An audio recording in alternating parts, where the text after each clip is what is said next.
కళ్ళల్లో సూర్యుడు చంద్రుడు నిత్యం ఎలుగుతూ ఉంటారంట యాదాలన్నీ నీ నాలుకపై ఎప్పుడూ సిల్దులు వేస్తాయంట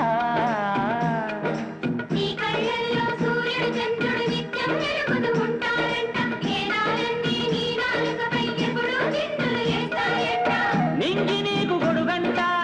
నేల నీకు పీఠమంట నేను నమ్మిన వాళ్ళ నోముల పంటకున్నారు నీరు నువ్వేనంట అమ్మా అమ్మోరు కళ్ళు మా అమ్మల గన్న అమ్మ బంగారు